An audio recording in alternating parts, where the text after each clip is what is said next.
Officer को आक्रमण पर खोला बुलुंट न्यूजकट परवर्ती प्रसंग राजनगर में महिला वीडियो को आक्रमण घटना बद तेजिबार लगी कारण आक्रमण 5 दिन बीतला अभियुक्तर विरोध में कौन कार्यानुष्ठान होइनी बोली अभियोग प्रतिवाद रे ब्लॉक ऑफिस रे ताला पड़ा फल सरकारी कार्य भी ठप हो गलानी।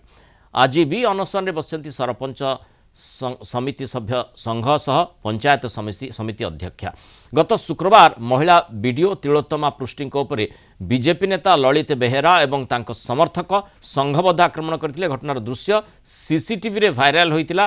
तापरे प्रतिवादर स्वर जोरदार होइतिला। घटना परठू वीडियो छुट्टी रे अछंती। आक्रमणकारी विरोध में कार्यानुष्ठान न हेबा पर्यंत ए आंदोलन जारी रहिबो बोली सरपंच संघ सभापति चेतावनी देइछन्ते। किंतु काहेकि एक्शन हेई पारु नाही बा कोठी समस्या रहिछि ये बड़ प्रश्न रही। कारण जो आक्रमण जे हुंतु ना कहीं राजनेता हुंतु ना कहीं बा ऑफिसर हुंतु ना कहीं जोठी आईन को हाथ को नेउछंती जो जुक्तिटी कहा जाए आईन ता बाटे जीव एठी कौन समस्या होछि हम आलोचना करबा। राजनगर रिपोर्टर दोलगोविंद जेना जोड़ी दोलगोविंद एक्शन कहीं कौन पाई हेई पारु नाही कथा एवं काम रे कौन प्रभेद देखा जाउछि कि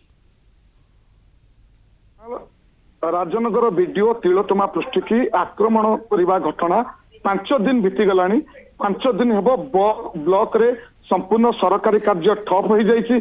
किंतु जे दोषी अछंती जे ललित बेहेरा जहाँ नारे मध्य जे पंचायत समितिर अध्यक्ष अछंती से लिखित अभियोग करिसंती किंतु तांको विरुद्ध रे कोनोसी कार्यानुष्ठान ए पर्यंत हेई पारु नाही।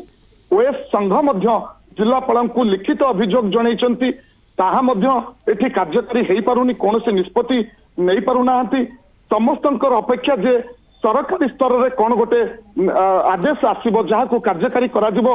कारण जे ललित बेहेरा अछंती बीजेपी रो जे नेता अछंती से निश्चित भावे जो आक्रमण करिसंती ताकू समस्ते दृढ़ निंदा करूचंती। जे महिला वीडियो को कंप्यूटर उठेकरी मारिबा घटना ये घटना नुआ नुहे पूर्व जो वीडियो थिले तांको मध्य से माड़ मारिथिले।